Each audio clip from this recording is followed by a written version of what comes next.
Buenas tardes. Este es un encuentro de tertulia sobre filosofía de la ciencia del grupo Filociencia, el cual se reúne todos los días jueves en horario 3 a 5 p.m. hora colombiana. El propósito de estos encuentros es hablar o tener espacios para dialogar sobre temas en historia de la ciudad de la ciencia, sobre filosofía de la ciencia en general, sobre tecnociencia y con ello hacer un trabajo de divulgación sobre aspectos relacionados con la filosofía de la ciencia. Este es un encuentro que se realiza semanalmente donde personas interesadas en temas de los cuales se mencionó, hacemos unos diálogos, se comparte información y luego se divulga para las personas que estén interesadas en conocer o ampliar al respecto.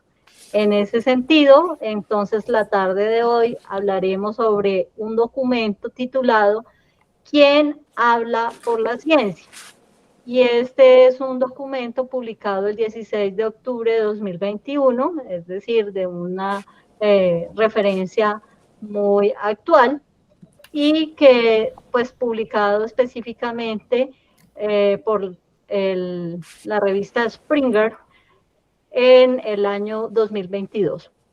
Así que para una introducción y como tal información a quienes vean este video, pues estamos refiriéndonos a que este es un tema sobre el cual, pues de manera irónica, han intervenido diferentes perspectivas, como por ejemplo visiones de carácter como los de los terraplanistas, los antivacuna, los escépticos del cambio climático, quienes también confían en la ciencia. No se está diciendo con ello que se esté generando desconfianza, sino cómo desde esas perspectivas es otra mirada de confianza hacia la ciencia, pero que desafortunadamente ellos, en la perspectiva del autor, dice que confían en la ciencia, pero de una manera equívoca.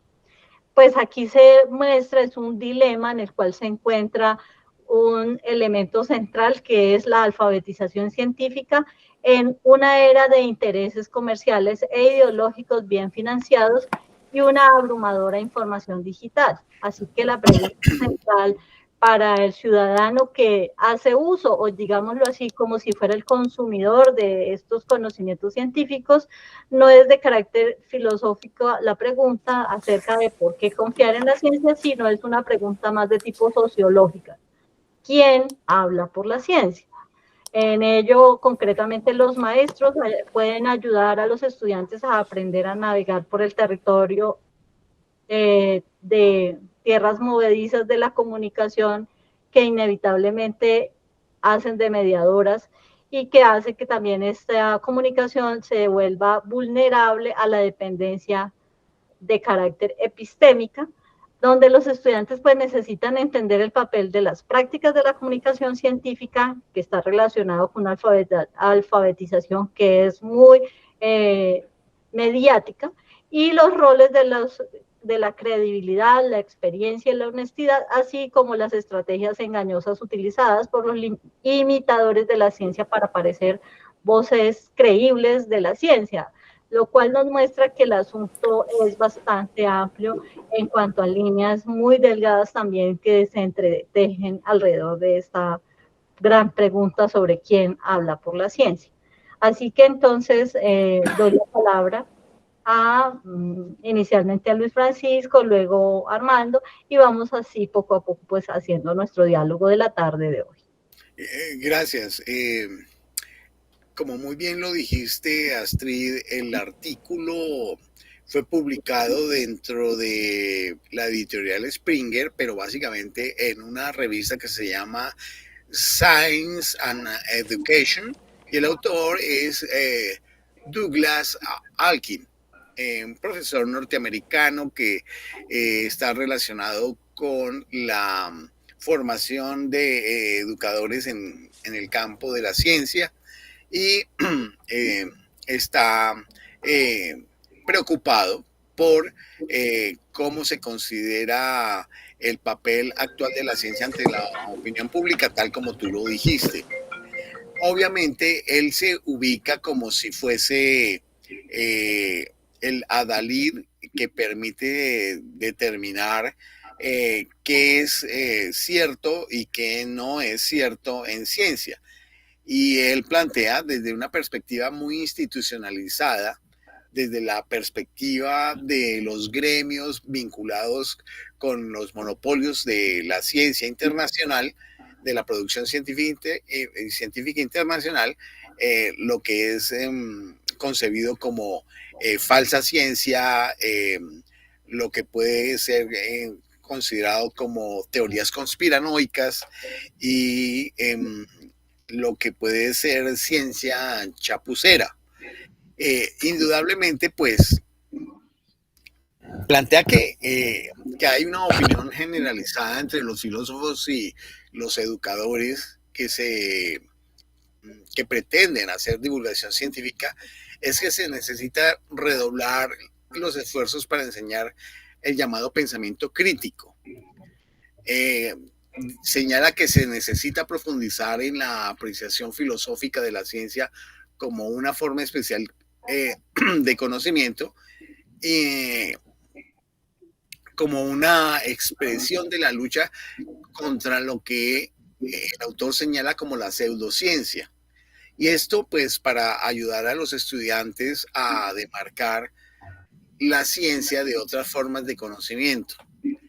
En ese sentido, pues parece ser que es pretencioso el autor, Alkin, habida cuenta de que pareciera que él sí tiene la forma de hacer la demarcación de qué es científico y no es científico. Recordemos que esto ha sido tratado a lo largo de la historia de la filosofía de la ciencia en el siglo XX, sobre todo en el trabajo temprano que hizo Karl Popper acerca de los criterios de demarcación científica. Y hoy por hoy sabemos que eso no ha sido posible. En alguno de los videos que nosotros presentamos hace unos meses o tal vez un año, señalábamos que hoy por hoy no es fácil hacer una determinación demarcatoria entre lo que se pudiera concebir como científico o no científico. Sin embargo, pues el autor Alkin dice que aparentemente necesitamos fortalecer el escepticismo y promover una vigilancia epistémica. Señala que se necesita desarrollar habilidades para evaluar evidencia y evitar las falacias comunes del razonamiento, cosa que es totalmente cierta porque sabemos que hay cerca de 31 a 32 falacias del razonamiento que en algún momento estuvimos examinando a través del libro de Copy, de cómo podemos a través de aparentes razonamientos llegar a conclusiones que son erróneas. Y es indudable que hay que evitar pues caer en estas falacias comunes de razonamiento, que no es pues momento para recordarlas, pero que son fundamentales en los procesos de articulación de los argumentos científicos.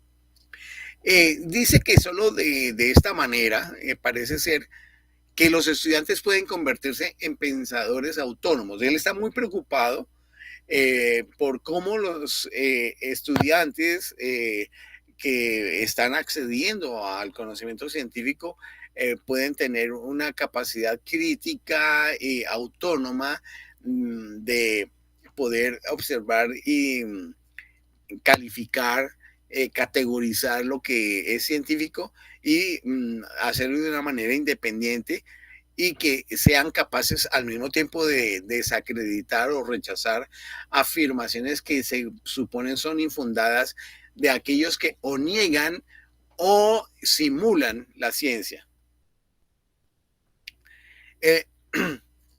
El autor señala que el problema central de la situación que se discute dentro de su artículo no es justificar o fortalecer la confianza en la ciencia.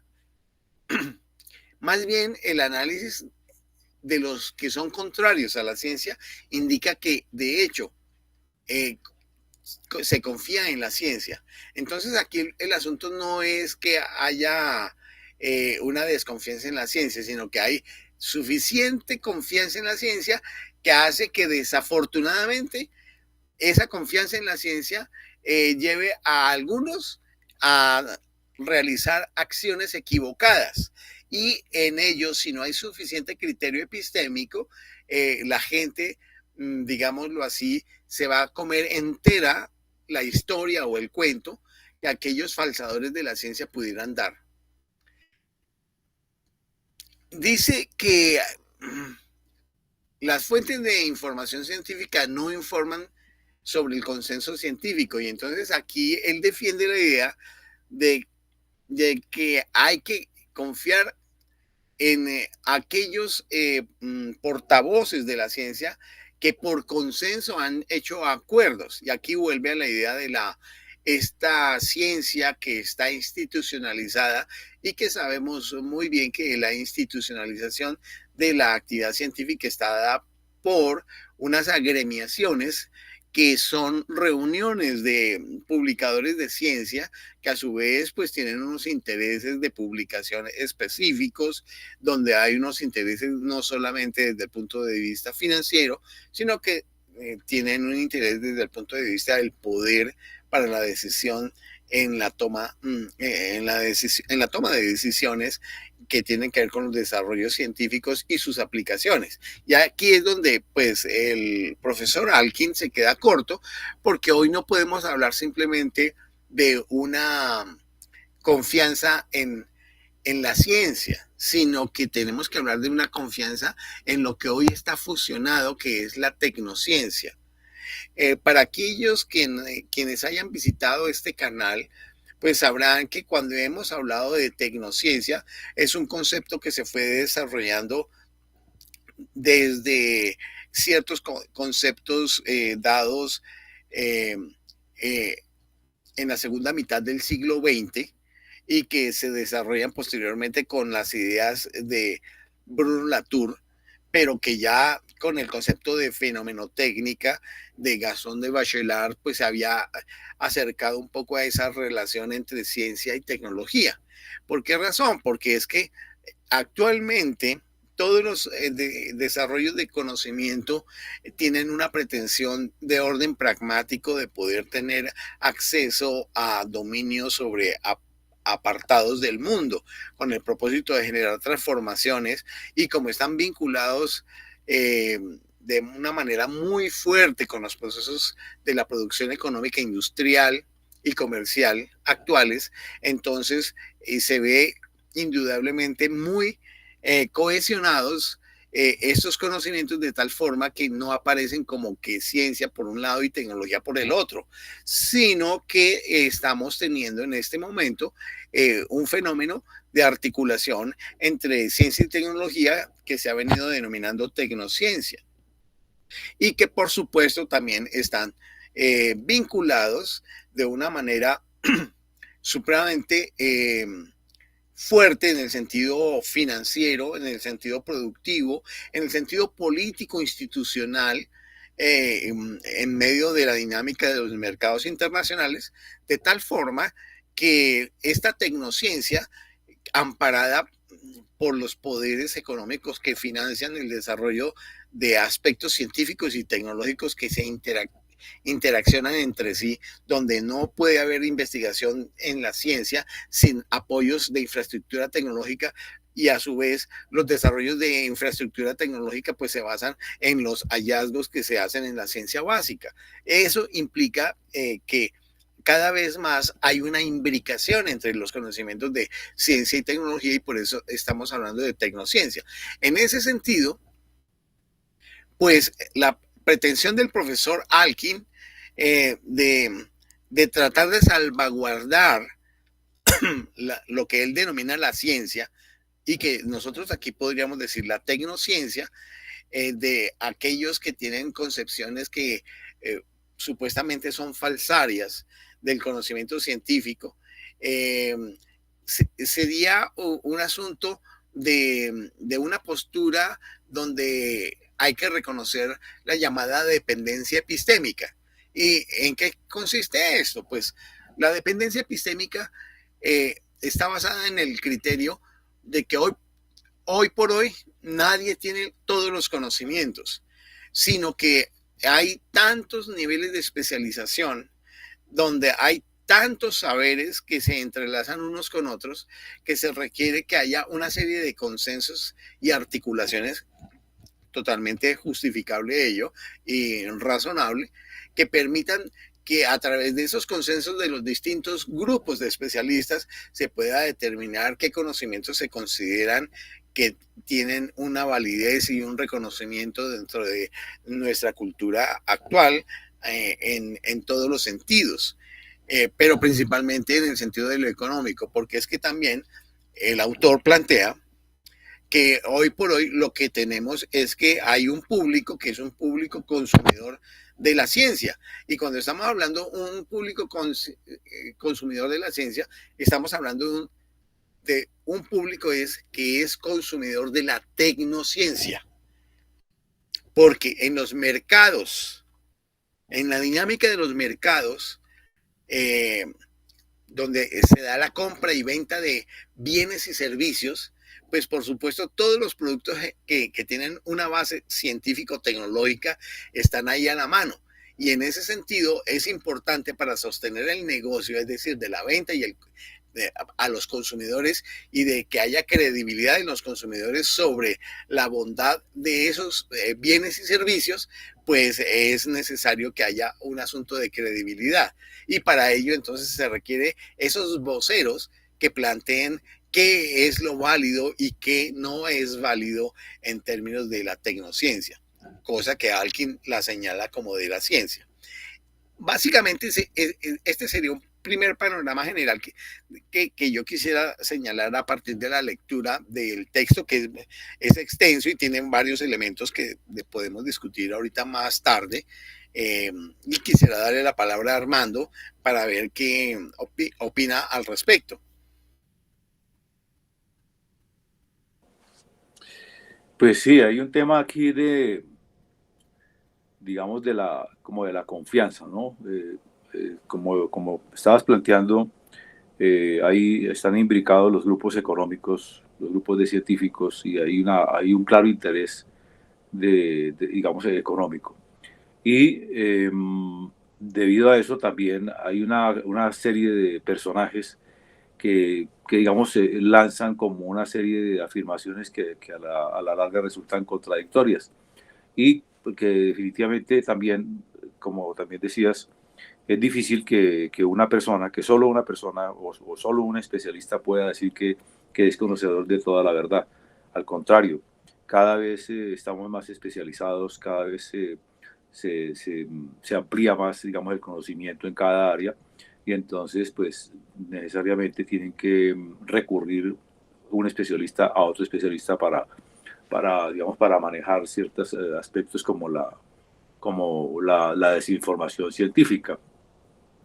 Entonces, aquí lo que surge es una pregunta en quién se debe, de qué confiar, a quién confiar. Y los educadores deben reemplazar la orientación abstracta de articular prácticas científicas generales. ¿Y por qué confiar en la ciencia? Con una orientación psicológica y sociológica concreta la información científica mediada en la sociedad, es decir, ¿quiénes hablan por la ciencia? Que es la gran pregunta, que nosotros, digamos, no conocemos, nosotros los consumidores, digamos, de ciencia, pues realmente no carecemos, o en general la gente carece de aspectos de medición o de conocer las revistas y de saber quiénes son realmente las personas más calificadas para hablar de esto o de aquello. Entonces también se plantea que se debe hacer como una especie de alfabetización científica centrada en los consumidores. Eso noto por ahora, ¿no? Hola. Sí, es que yo iba aquí a abrir mi espacio del micrófono. Pues es que conectado con cada una de las cosas que ustedes dos han mencionado, hay un elemento, hay una serie de elementos que el autor toca allí, y como mencionaba Francisco, pues como si estuviera tomando un tono salvífico de la situación. Y algo que me llama la atención comenzando el artículo es cuando él plantea que esa opinión generalizada entre filósofos y educadores requiere que se redoblen esfuerzos de parte, en ese caso, de quienes tenemos que ver con algo de la formación científica, o sea, de enseñar y a la vez de trabajar filosóficamente en la ciencia, y es enseñar el pensamiento crítico. Yo tengo ahí mis cuestionamientos, dado que lo que se hace con el pensamiento crítico es algo que se va formando en la actitud que cada uno está tomando frente a las posturas, como lo que precisamente Kuhn nos muestra en las revoluciones científicas. Esto no es una cosa como si fuera que uno va a un instituto o a un lugar específico y que le enseñen a pensar. Y más es como con este tipo de acciones que estamos llevando a cabo aquí, donde escuchando diferentes posturas o discusiones o versiones de un mismo asunto, cada uno pueda formarse un criterio. Entiendo que es más esto lo que forjaría un pensamiento crítico, más no como una clase en la cual de manera magistral hay alguien que le diga a usted cuáles son las fórmulas para adquirir ese pensamiento crítico. Y eso hace que pues, para el autor sea necesario que se profundice en una apreciación filosófica de la ciencia como una forma especial de conocimiento. Sigo teniendo como esa percepción allí, como si se tratara de que se puede aprender de manera instruida, cuando esto es el mismo, con todo lo que muestra, va mostrando que la cosa no es tan sencilla, y que aquí lo que es generar, como poner a los mismos, tanto estudiantes como investigadores, como en esa calidad de que juntos tienen que forjar un pensamiento. No es ayudarle al estudiante a que forje esas ideas, porque además va diciendo, entonces tendríamos que dar una pedagogía específica centrada en el estudiante, y está mostrado que esas pedagogías pueden ser muy útiles para adquirir habilidades o destrezas, pero específicamente, y habilidades y destrezas de manera operativa. Pero estos que tienen que ver con el pensamiento y con el desarrollo, es como algo de larga data, donde se requiere un ejercicio de autonomía en la lectura y en búsquedas personales también. Es lo que he vivido a nivel personal y que creo que es como lo que da más fortaleza. Esto con el propósito, según él, de ayudar a que se establezca para los estudiantes unos criterios de demarcación en relación a la ciencia y a otras formas de conocimiento. Complejo porque los seres humanos pues tenemos, además de los conocimientos adquiridos intelectualmente, pues una experticia de forma experiencial, y ahí también él destaca algunos aspectos de orden de la ciencia basada en experiencia o en los experimentos propiamente dichos, y que esas mismas experiencias ahí va mostrando que las hipótesis y las demostraciones que se hacen pueden prestarse para generar dos caminos que en sí mismos sean opuestos. Es decir, aquí no hay una única solución. Y con ello, pues, aparentemente es como si se buscara fortalecer a los escépticos y promover una vigilancia epistémica de la que estaba mencionando Armando. Decir que se desarrollan entonces con eso habilidades para evaluar evidencias y evitar las falacias comunes del razonamiento. Solo de esa manera, dice el autor, parece ser que los estudiantes pudieran convertirse en pensadores autónomos e independientes, capaces de desacreditar o rechazar las afirmaciones infundadas en los negadores de la ciencia como tal. Entonces, definitivamente también hay detrás de todo lo que es la formación en el pensamiento científico que va adquiriendo cada uno en su experiencia, hay influencias, lo que indica que de una u otra manera con quienes aprendemos o con quienes compartimos un pensamiento científico o alrededor de un problema científico, hay una influencia de con quienes estamos conectados, de lo que indica que necesitamos es ampliar las posibilidades de entender. El argumento entonces que estaría del otro lado es que hay un problema de los sesgos, que no es justificar o fortalecer la confianza en la ciencia como aborda Noami Oreskes, en quien, sí, quien habla por la ciencia, sino más bien en el análisis de los contrarios de la ciencia que indican que de hecho confían en la ciencia, pero que desafortunadamente confían en esa forma de hacer ciencia, según él, de manera equívoca, pues entendiendo lo que está enfocándolo a una ciencia de más del consumidor, del que quiere obtener unos resultados de acuerdo a unas intenciones, o quizás más apropiadamente, sus fuentes de información científica no informan sobre el consenso científico, entonces confían en una voz equívoca para él de la ciencia, y para abordar esta cuestión pues es la desinformación científica, y que allí es donde juega un papel importante los educadores en su enfoque de cómo llevar a que sus estudiantes puedan tener una confianza en una ciencia válida o certera, y así reemplazar la orientación filosófica abstracta de articular prácticas científicas generales. ¿Y por qué confiar en esta ciencia con una orientación psicológica y sociológica concreta de la información científica mediada por la sociedad? Es decir, que ¿quién habla por la ciencia?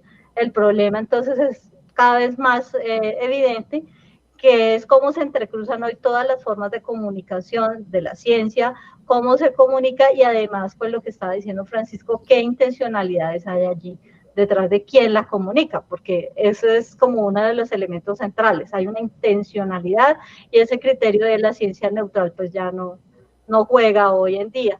El cambio de qué a quién presenta varios desafíos de los educadores. Esto implica que al menos cambiar la comunicación centrada en la ciencia de la alfabetización científica a una centrada en el consumidor, según el autor, y desde el funcionamiento de expertos dentro de la ciencia hasta los problemas epistémicos de los no expertos en los discursos, en el discurso público.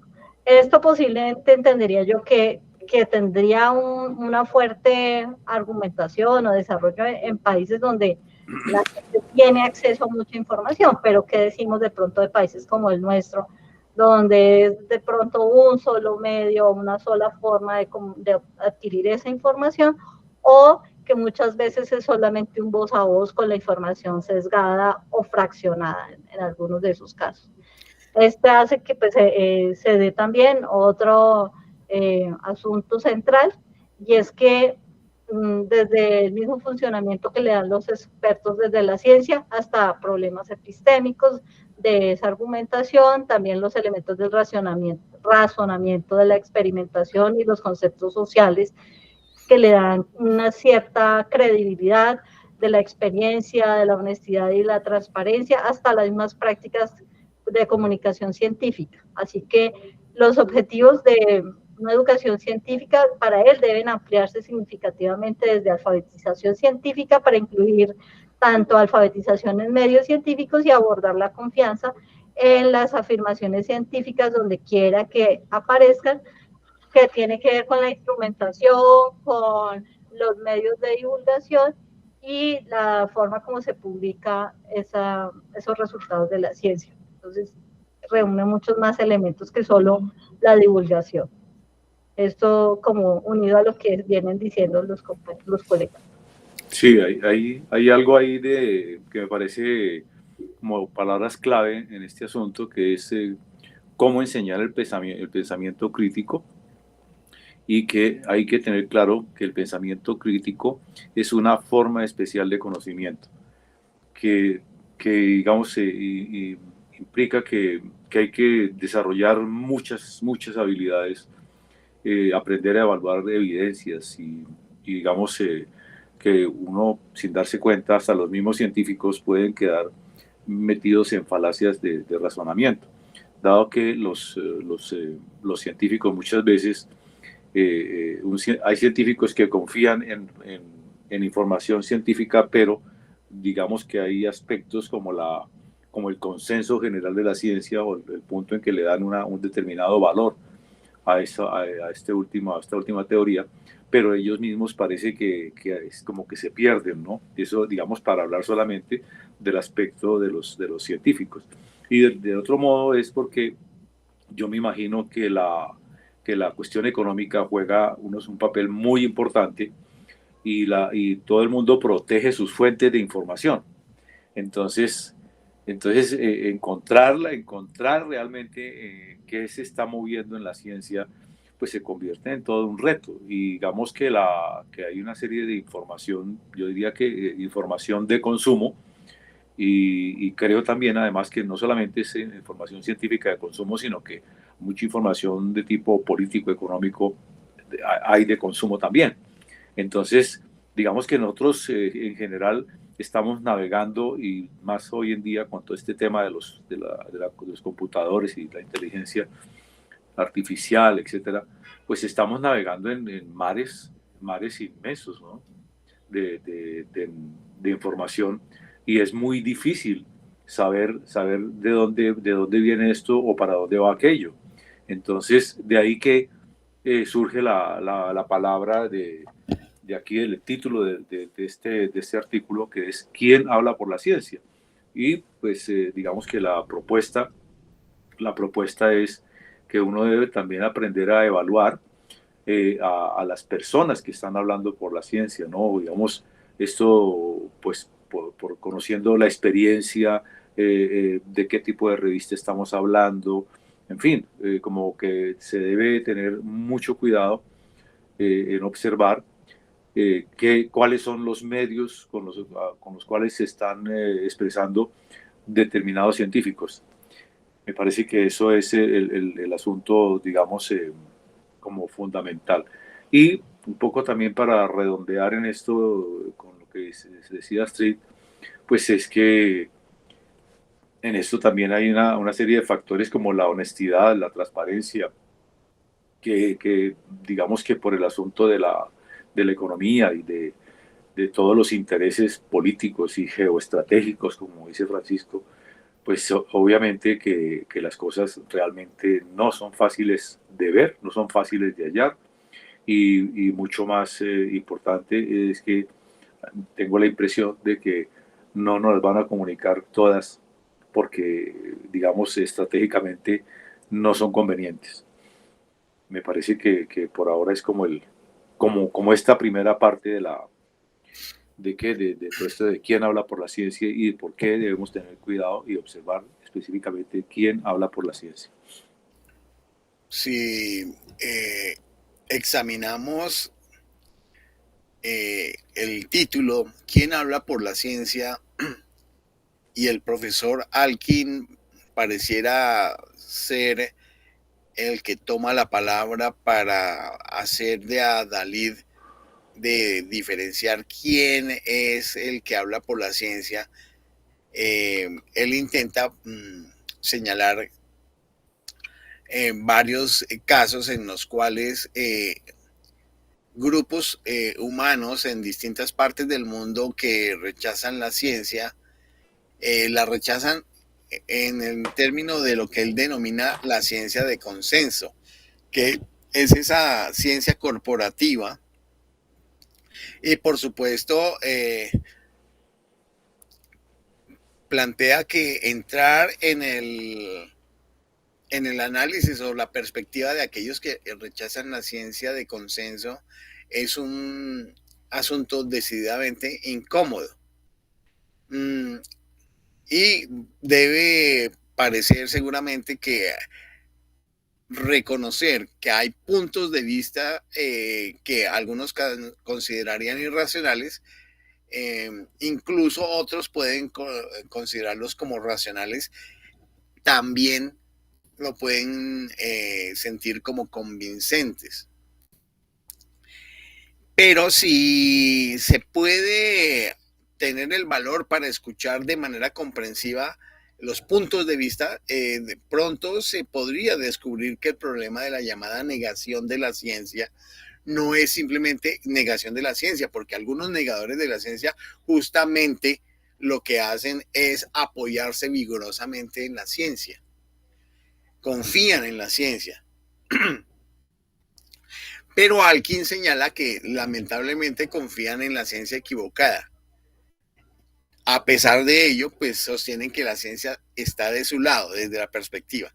Y entonces aquí mencionan los casos de aquellos que han denunciado la relación entre la tecnología del 5G y las apariciones de contaminación con el COVID-19. No voy a hablar mucho de esto porque hay unos niveles de restricción que tiene el propio YouTube, que hace una censura abierta sobre estos temas. Entonces solamente lo menciono así a nivel general.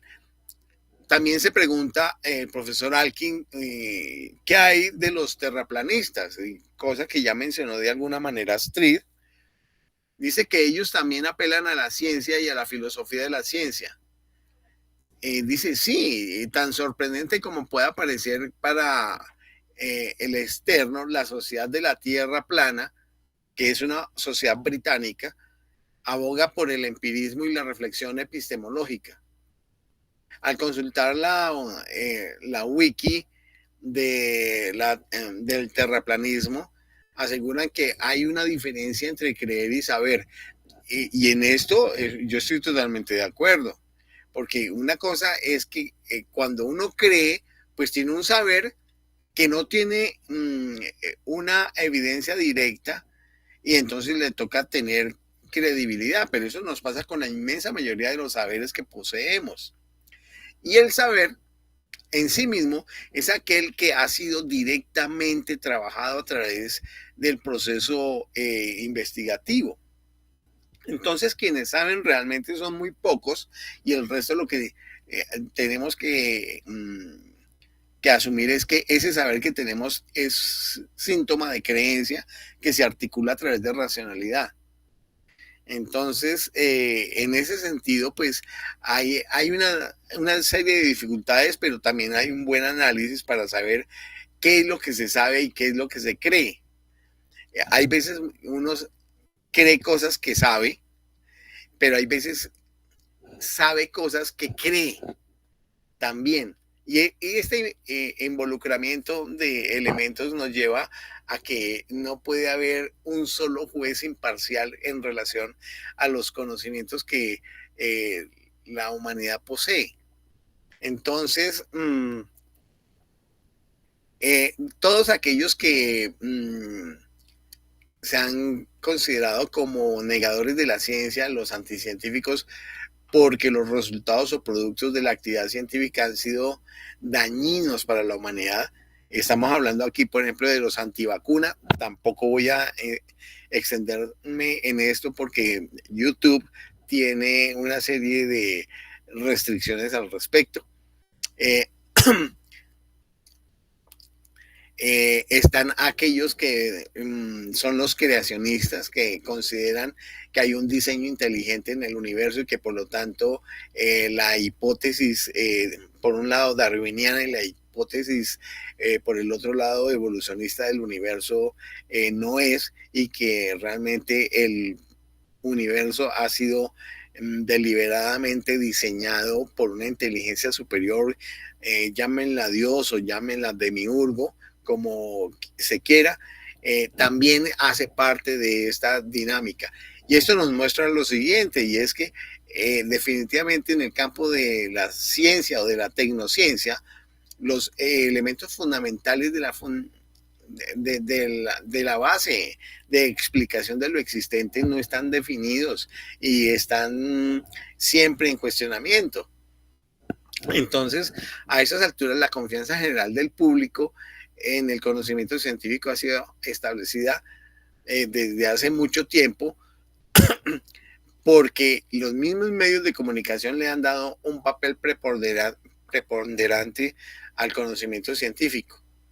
Y bueno, es entendible que para la política interna, por ejemplo, de los Estados Unidos y también a nivel internacional a través de los medios de comunicación, el tener una credibilidad sobre el conocimiento científico que parte desde la seguridad de los alimentos, los medicamentos y productos de consumo hasta los sistemas de defensa, la atención médica y la gestión de posibles riesgos ambientales es un elemento fundamental, pero hoy sabemos cuántas falencias hay en todos estos componentes. Hoy en día las líneas de batalla han cambiado a la lucha sobre quién tiene el derecho a reclamar la autoridad de considerar qué es correcto o no de conocimiento científico. Entonces hay una pregunta que se plantea en el sentido de ¿por qué confiar en la ciencia? Y en ese sentido, pues entonces vienen las preguntas que han hecho tanto Armando como Astrid, que diría, no, es que no hay que preguntarse por qué confiar en la ciencia, sino de quién habla en nombre de la ciencia. Pero es que el hecho de quién habla en nombre de la ciencia también implica que es que hay como unos elegidos para hablar en nombre de la ciencia.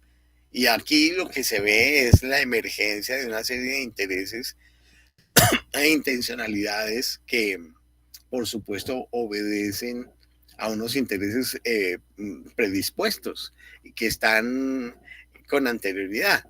Entonces, allí se generan una serie de dificultades, dentro de las cuales estaría cómo evaluar la evidencia de los conocimientos científicos versus la evaluación de la credibilidad en esos conocimientos.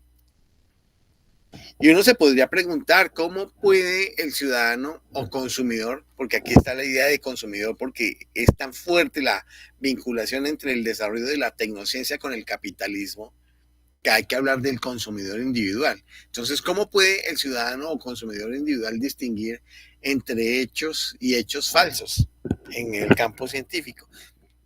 Pues el no experto busca la perspectiva informada de un experto precisamente porque no tiene la experiencia para determinar los hechos por sí mismo.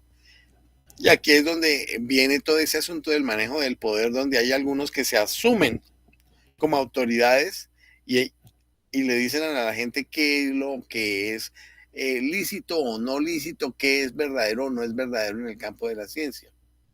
Necesitan a un experto.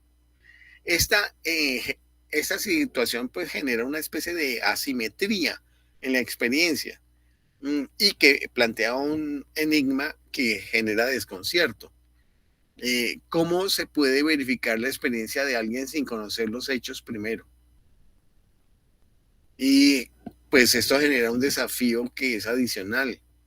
La adquisición de casi todo nuestro conocimiento pues está mediada y por eso allí viene el concepto ese que habíamos dicho hace unos minutos antes de la dependencia epistémica, porque nadie es especialista en todo y que pueda saber de todo. Entonces, uno pudiera pensar que en un principio uno puede imaginar fácilmente que el ciudadano o consumidor individual, como no es un experto, pues debería aprender las mismas prácticas epistémicas y principios que los científicos, pero sabemos bien que eso no es posible. A lo largo de los años, los filósofos han articulado muchas posibles fuentes de error y remedios metodológicos correspondientes que tengan que ver con, por ejemplo, las calibraciones en las mediciones, los controles experimentales, el análisis estadístico de muestras limitadas, la revisión por pares y así sucesivamente, que son herramientas que los científicos utilizan para justificar y establecer la confianza de sus hallazgos. Pero ¿cómo podemos esto para el ciudadano medio que no está vinculado con la producción científica, tecnológica, que tenga esos accesos? Entonces, sabemos perfectamente que el ciudadano, que es un consumidor, lo que asume no es un asunto de conocimiento, sino de credibilidad frente a ello. Credibilidad en unos expertos que no son asépticos, son unos expertos que pueden estar influenciados por una serie de intereses y pretensiones de orden económico, ideológico, político. Entonces, allí se podría pensar que la educación científica podría orientarse a enseñar prácticas científicas y de argumentación, pero es que los sistemas de educación también están cooptados por una serie de instituciones y de poderes que hacen que favorezcan ciertas concepciones de la ciencia y de la tecnología. ¿Por qué? Porque hay una dinámica de la economía en la cual pues hay unos intereses para que se haga consumos de determinado nivel, de determinado grado y también en determinado sentido. Entonces allí vemos cómo hoy no se puede establecer que hay un grupo especial al cual hay que darle toda la confianza de lo que él denomine como científico o como no científico, como chapuza o como verdad científica.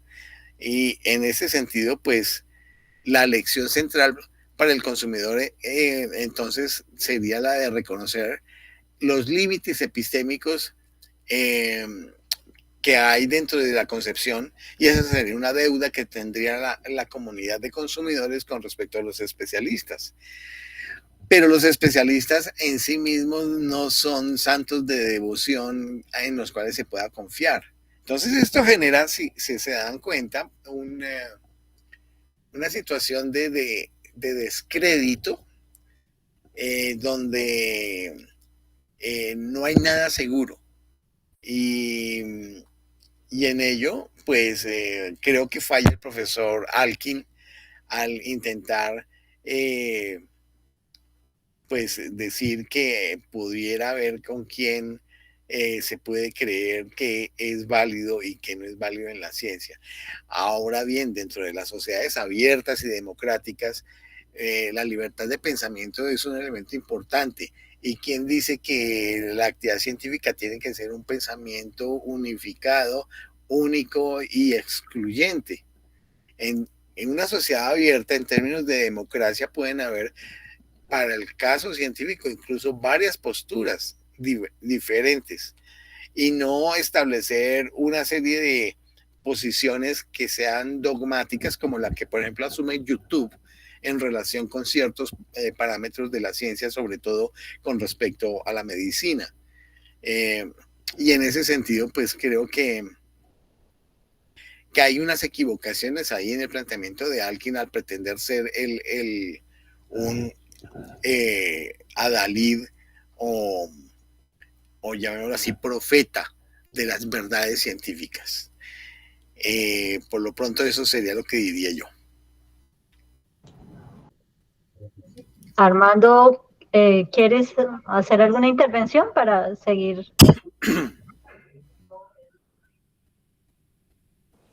Pues no, por ahora no. Listo. Pues otro de los asuntos en medio de esto es que pretender, por ejemplo, con ello que considerar que poderle llevar toda la información a las personas en detalle de cómo es que funciona determinada investigación, y colocan aquí un caso emblemático como es el del cambio climático.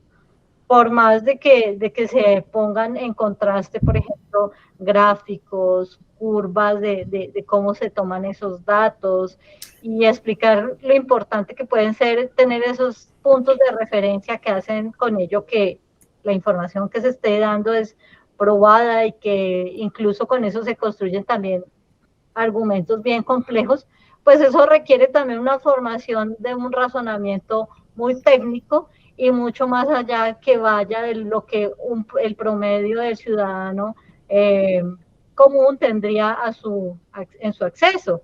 Eso nos pasa tanto a los países en vía de desarrollo como los que se llamarían los países del primer mundo. Eso no es exclusivo. Y que además esto, pues, por ser un caso o por tomar esos casos tan complejos como el cambio climático, pues abarca una formación o una información por lo menos en una diversidad de disciplinas, como en este caso la paleoclimatología, la biología marina, la biogeografía, la física atmosférica, la termodinámica, la ecología vegetal y entre otras disciplinas que pueden de manera transversal llegar allí.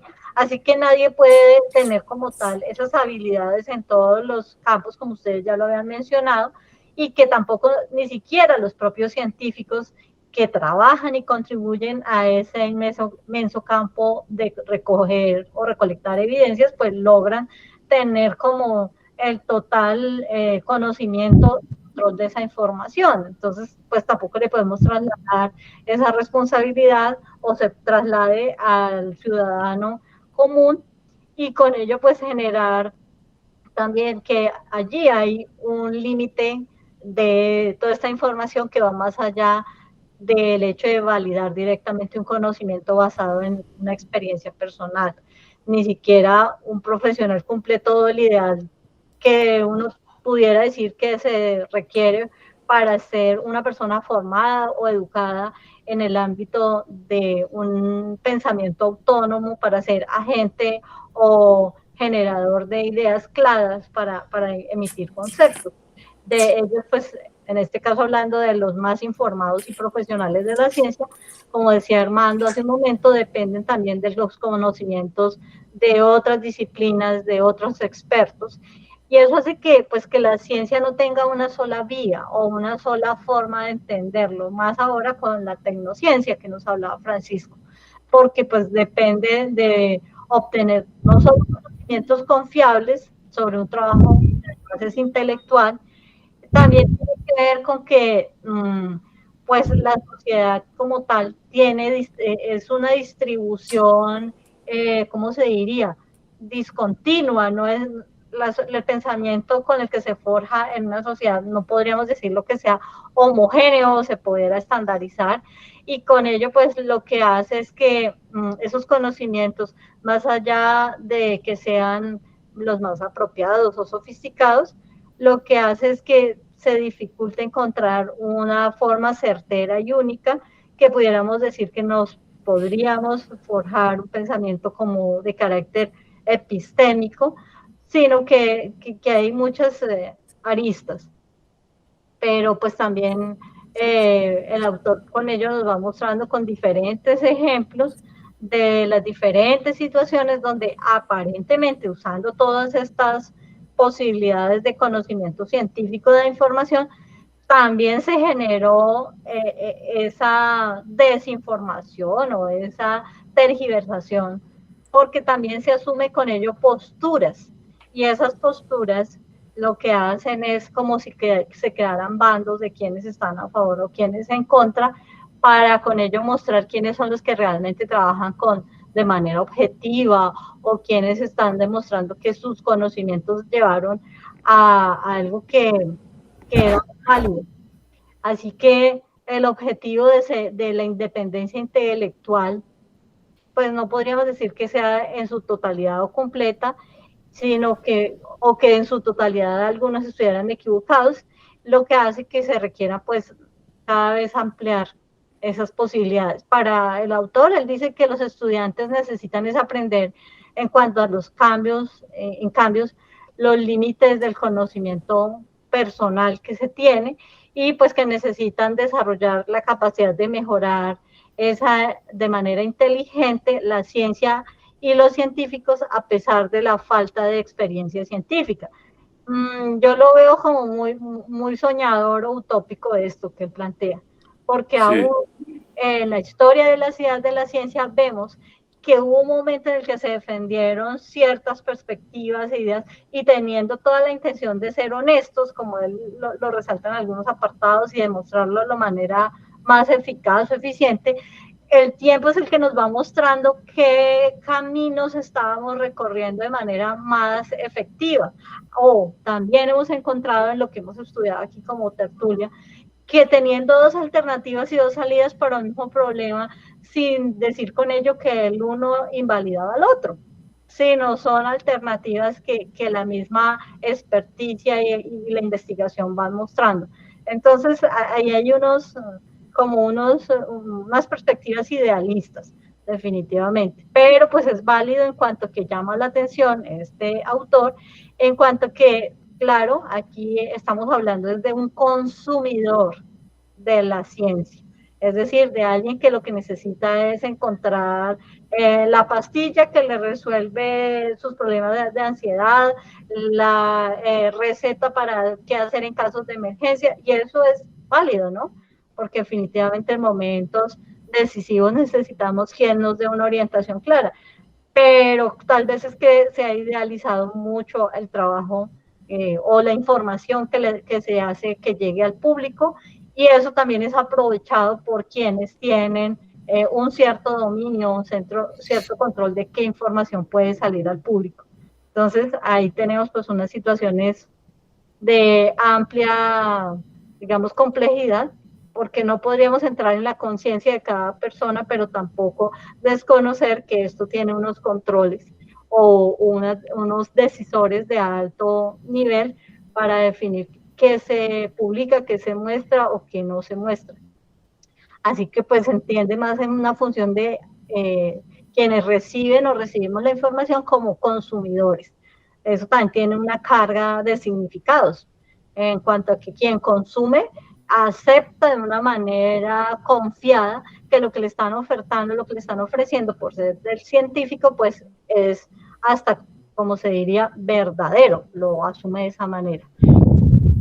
El consumidor que no es experto y es inherentemente incapaz de cumplir ese papel de quien tiene ese carácter de agente científico autónomo, pues lo que hace con ello es que entrenamos más bien, o por lo menos lo que hace es que entrena a la gente y que acepte esto de manera muy rápida o aceptable.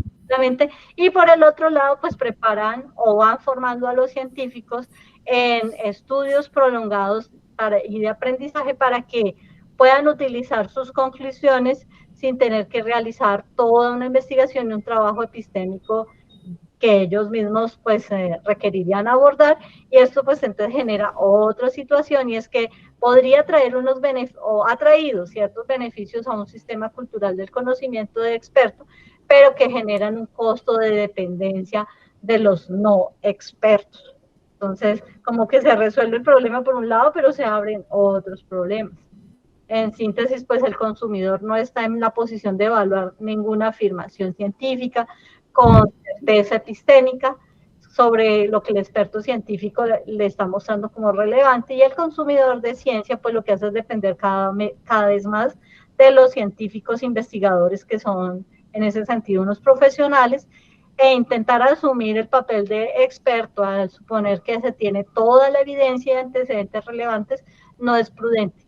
Lo que nos ha mostrado hoy por hoy esa proliferación de información que nos da todas estas fuentes, ¿no? Bases de datos, los mismos youtubers que hoy tenemos aparecen también como los expertos de determinadas cosas y le dicen a la gente, mire, es que yo estoy tan informado que le puedo decir a usted qué es lo que sí es válido o no.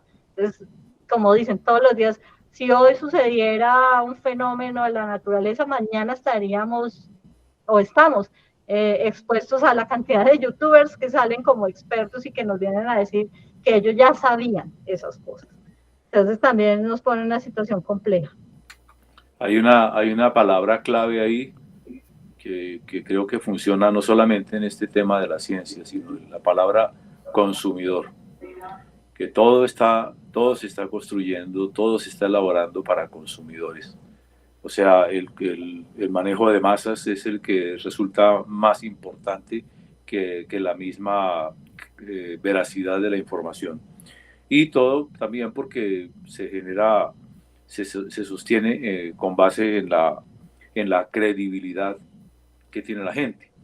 Y entonces, digamos, aquí hay un asunto que dice que sostienen que las creencias que contradicen la ciencia surgen de la ignorancia voluntaria, la credulidad, el pensamiento ilusorio, la autoilusión, la pura locura y cosas por el estilo. Entonces, sí, porque en general es como el consenso, ¿no?, que hay sobre el conocimiento, yo diría que en todos los aspectos de los seres humanos, y que solamente se lograría que las cosas evolucionaran o se miraran desde un punto de vista más organizado, más amplio, si los estudiantes o las personas estuvieran inmersas en prácticas científicas, o en argumentación, en lógica y reglas de evidencia. Entonces eso haría que con esta, digamos, esta formación las personas se pueden convertir en agentes independientes, en personas que pueden evaluar de algún modo la información.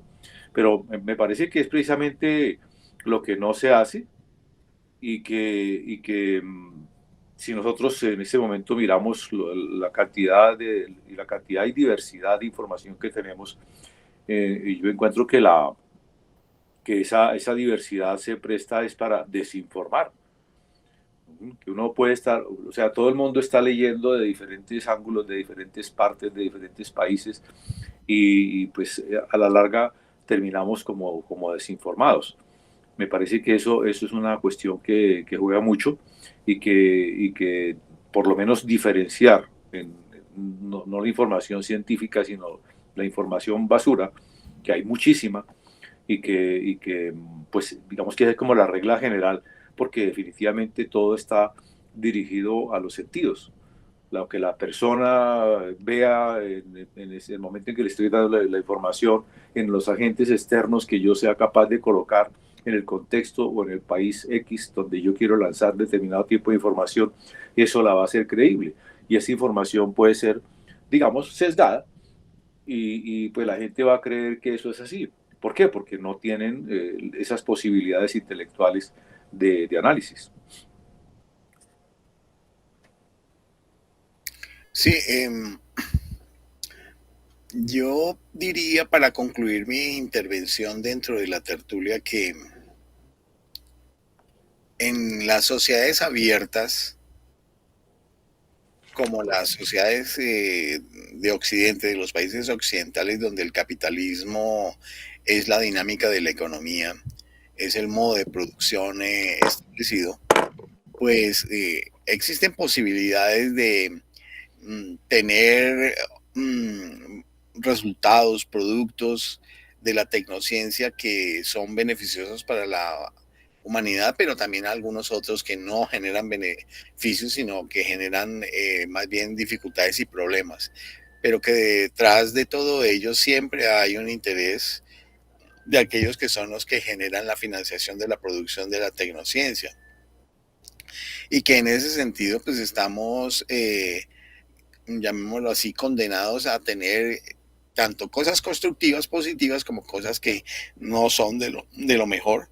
Y el hecho de que haya una ciudadanía cada vez más informada, no necesariamente porque sean científicos, pero por tener varias fuentes de información con las cuales contrastar, pudiera tenerse un criterio mucho más informado y por lo tanto más serio en la toma de decisiones como consumidores de los productos, bienes y servicios que tienen una génesis en la tecnociencia.